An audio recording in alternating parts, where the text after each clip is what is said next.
بسم الله الرحمن الرحيم. الحمد لله الذي أنزل على عبده الكتاب ولم يجعل له عوجا قيما لينذر بأسا شديدا من لدنه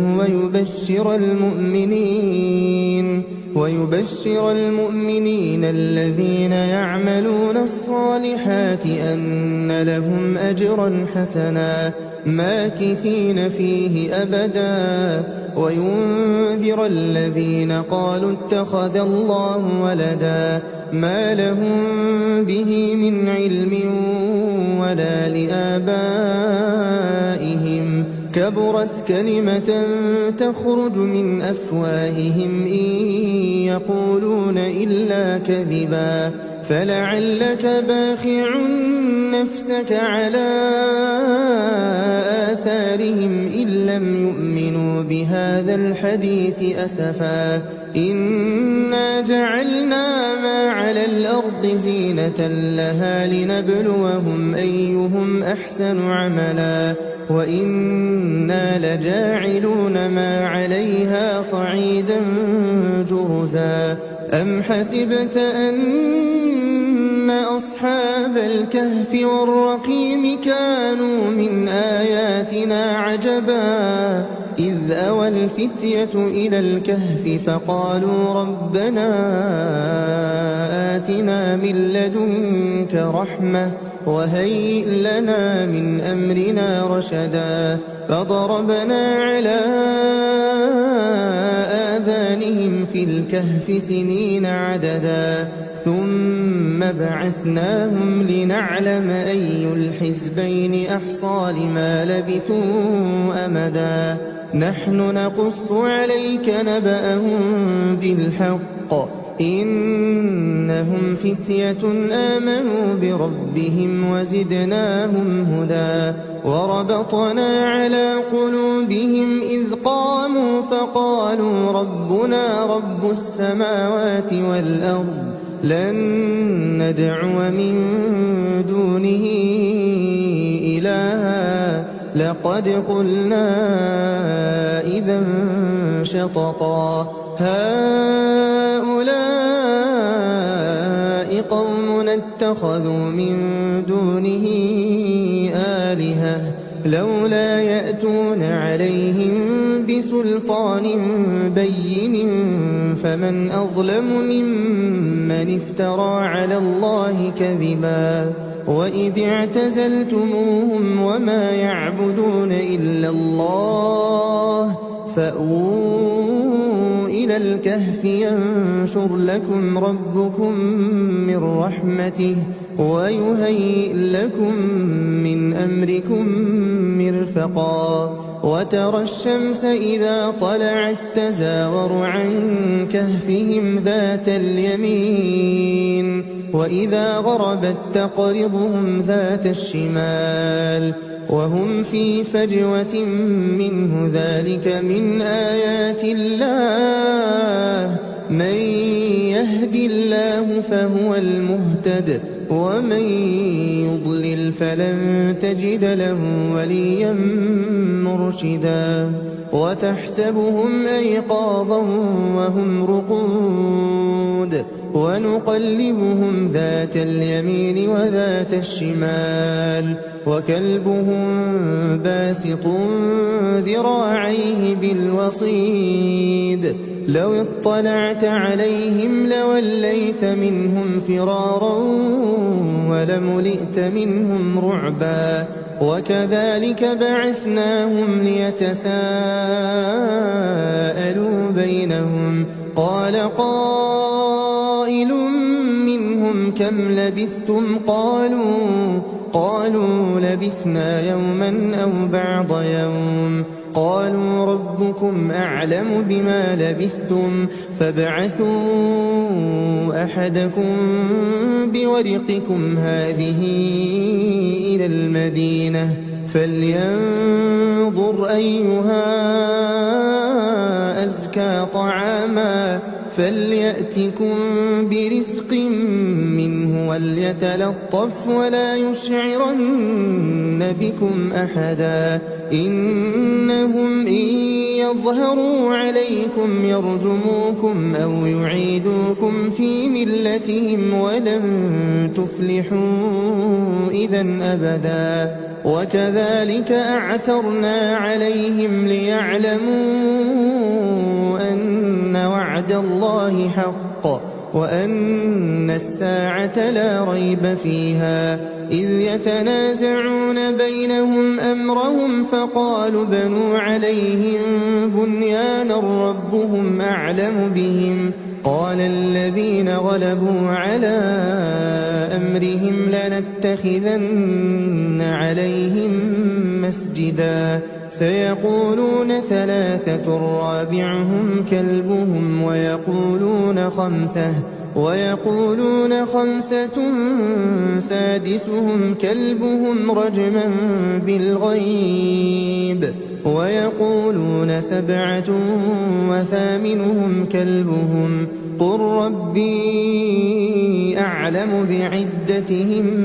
ما يعلمهم إلا قليل فلا تمار فيهم إلا مراء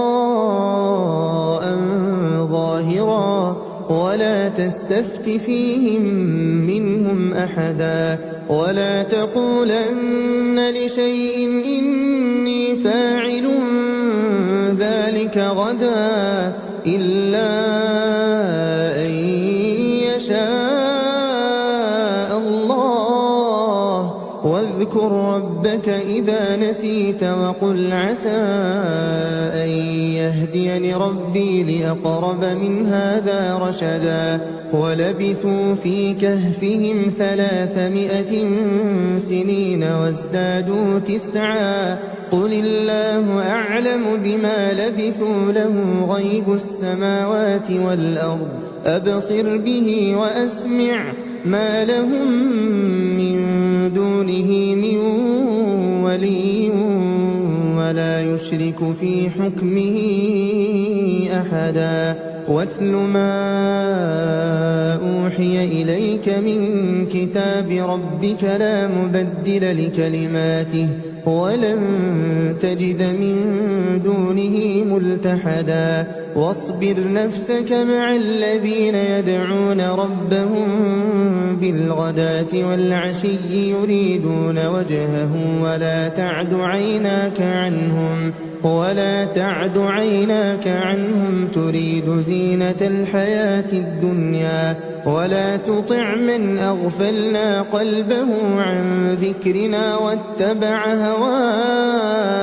واتبع هواه وكان أمره فرطا وقل الحق من ربكم فمن شاء فليؤمن ومن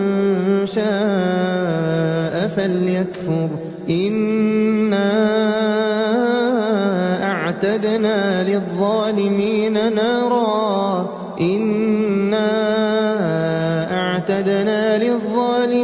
نارا أحاط بهم سرادقها وإن يستغيثوا يغاثوا بماء كالمهل يشوي الوجوه بئس الشراب وساءت مرتفقا إن الذين آمنوا وعملوا الصالحات إنا لا نضيع أجر من أحسن عملا أولئك لهم جنات عدن تجري من تحتهم الأنهار يحلون فيها من أساور من ذهب ويلبسون ثيابا خضرا من سندس واستبرق متكئين فيها على الأرائك نعم الثواب وحسنت مرتفقا واضرب لهم مثل الرجلين جعلنا لأحدهما جنتين من أعناب وحففناهما بنخل وجعلنا بينهما زرعا كلتا الجنتين آتت أكلها ولم تظلم منه شيئا وفجرنا خلالهما نهرا وكان له ثمر فقال لصاحبه وهو يحاوره أنا أكثر منك مالا وأعز نفرا ودخل جنته وهو ظالم لنفسه قال ما أظن أن تبيد هذه أبدا وما أظن الساعة قائمة ولئن رددت إلى ربي لأجدن خيرا منها منقلبا قال له صاحبه وهو يحاوره أكفرت بالذي خلقك من تراب ثم من نطفة ثم سواك رجلا لكن هو الله ربي ولا أشرك بربي أحدا ولولا إذ دخلت جنتك قلت ما شاء الله لا قوة إلا بالله إن ترني أنا أقل منك مالا وولدا فعسى ربي أن يؤتيني خيرا من جنتك ويرسل عليها حسبانا من السماء فتصبح صعيدا زلقا أو يصبح ماؤها غورا فلن تستطيع له طلبا وأحيط بثمره فأصبح يقلب كفيه على ما أنفق فيها وهي خاوية على عروشها ويقول يا ليتني لم أشرك بربي أحدا ولم تكن له فئة ينصرونه من دون الله وما كان منتصرا هنالك الولاية لله الحق هو خير ثوابا وخير عقبا واضرب لهم مثل الحياة الدنيا كماء إن أنزلناه من السماء فاختلط به نبات الأرض فأصبح هشيما تذروه الرياح وكان الله على كل شيء مقتدرا المال والبنون زينة الحياة الدنيا والباقيات الصالحات خير عند ربك ثوابا وخير أملا ويوم نسير الجبال وترى الأرض بارزة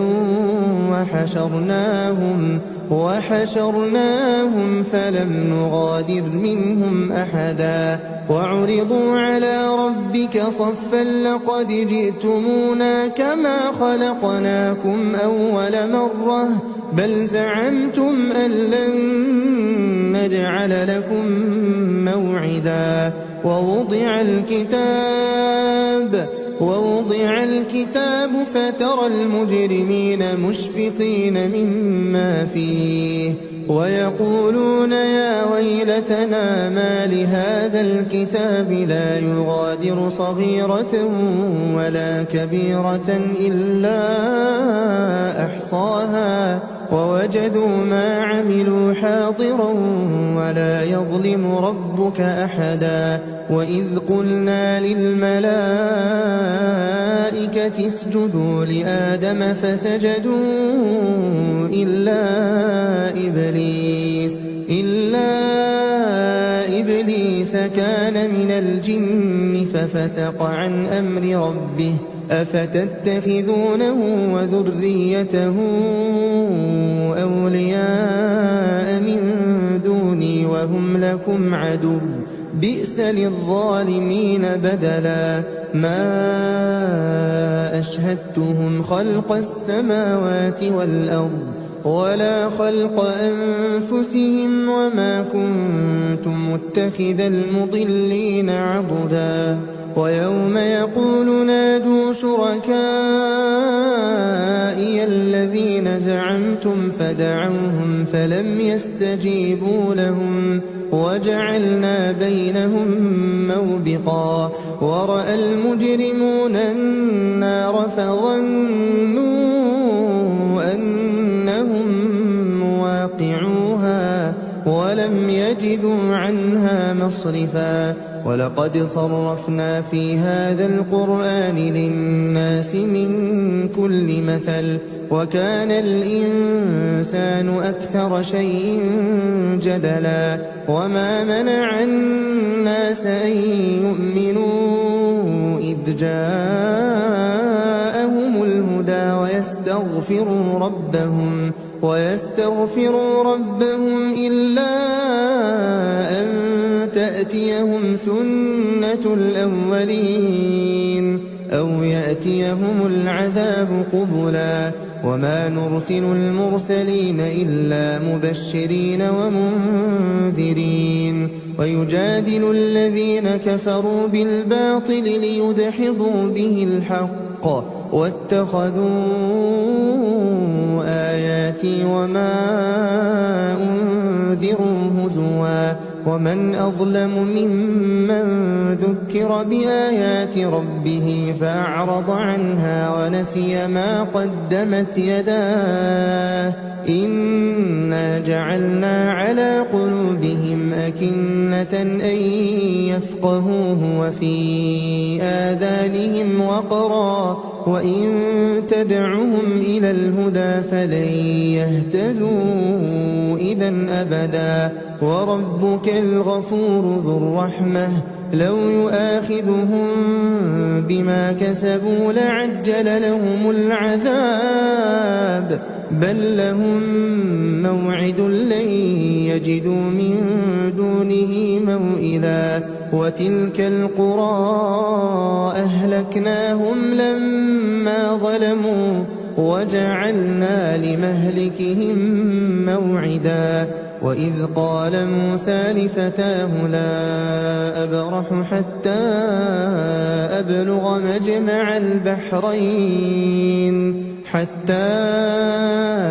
أبلغ مجمع البحرين أو أمضي حقبا فلما بلغا مجمع بينهما نسيا حوتهما فاتخذ سبيله في البحر سربا فلما جاوزا قال لفتاه آتنا غداءنا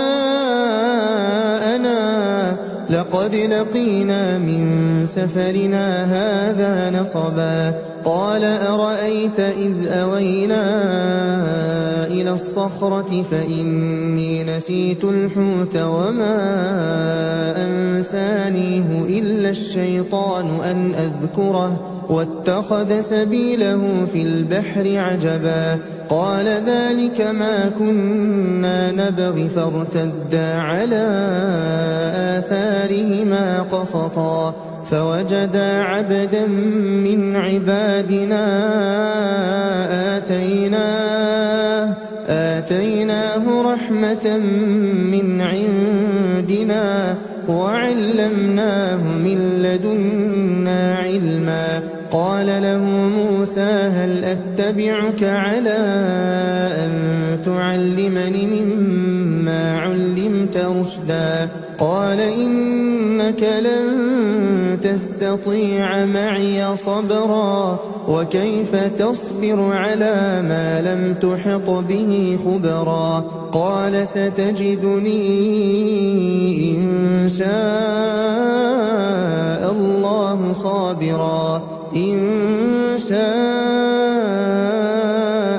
الله صابرا ولا أعصي لك لك أمرا. قال فإن اتبعتني فلا تسألني عن شيء حتى أحدث لك منه ذكرا. فانطلقا حتى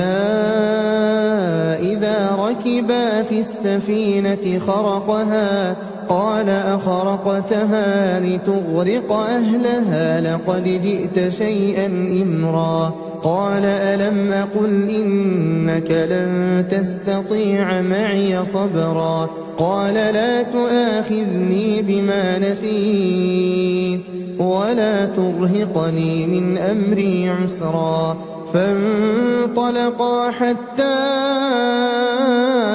إذا لقيا غلاما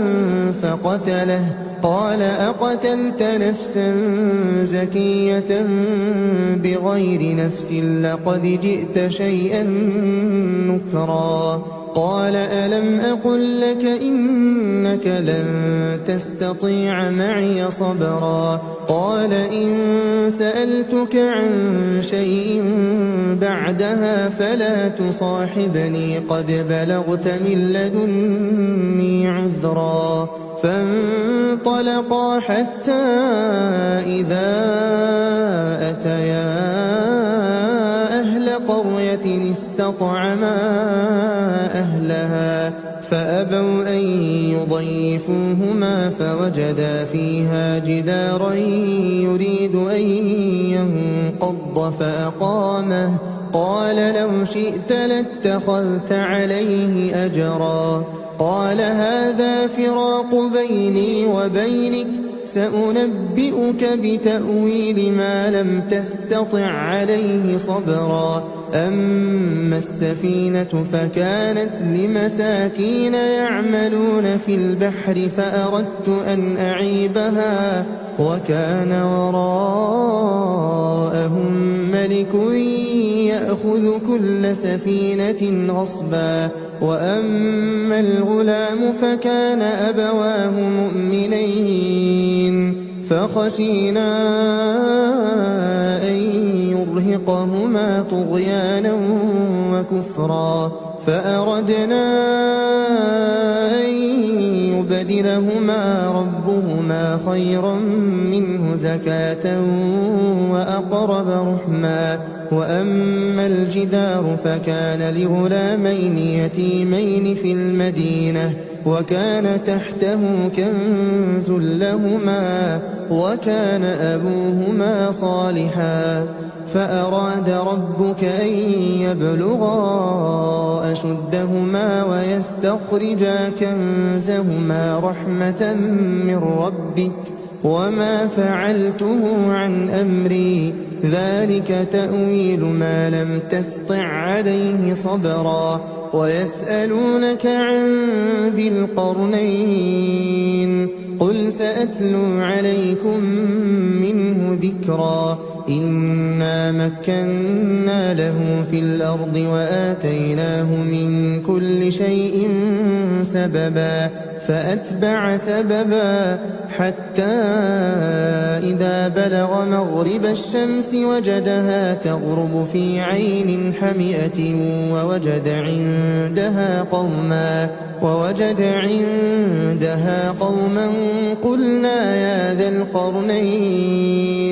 قلنا يا ذا القرنين إما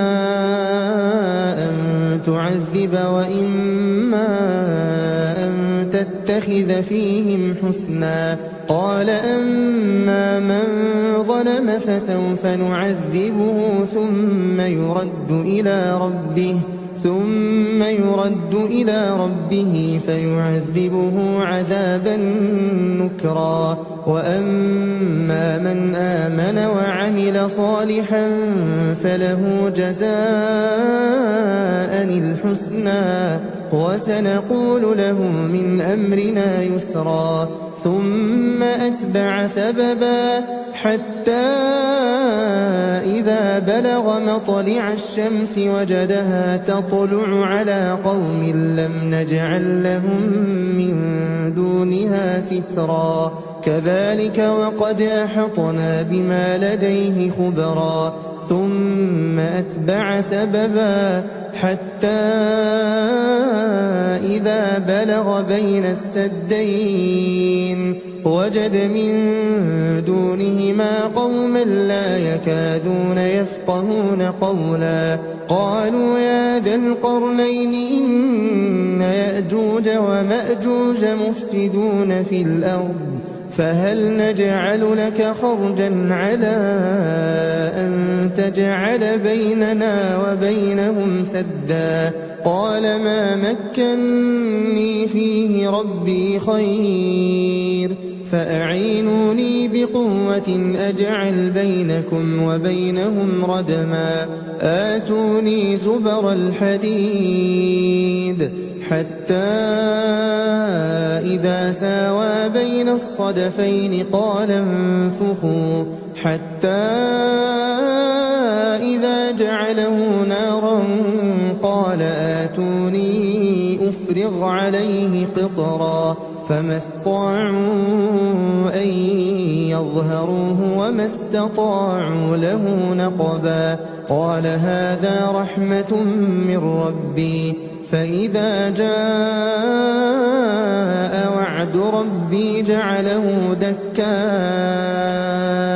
وكان وعد ربي حقا وتركنا بعضهم يومئذ يموج في بعض ونفخ في الصور فجمعناهم جمعا وعرضنا جهنم يومئذ للكافرين عرضا الذين كانت أعينهم في غطاء عن ذكري وكانوا لا يستطيعون سمعا أفحسب الذين كفروا أن يتخذوا عبادي من دوني أولياء إنا أعتدنا جهنم للكافرين نزلا قل هل ننبئكم بالأخسرين أعمالا الذين ضل سعيهم في الحياة الدنيا وهم يحسبون أنهم يحسنون صنعا أولئك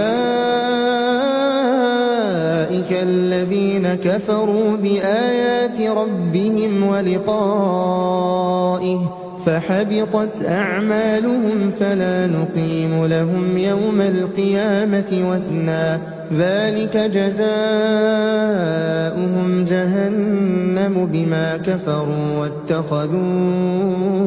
آياتي ورسلي هزوا إن الذين آمنوا وعملوا الصالحات كانت لهم جنات الفردوس نزلا خالدين فيها لا يبغون عنها حولا قل لو كان البحر مدادا لكلمات ربي لنفد البحر قبل أن تنفد كلمات ربي ولو جئنا بمثله مددا قل إنما أنا بشر مثلكم يوحى إلي أنما إلهكم إله واحد فمن كان يرجو لقاء ربه فليعمل عملا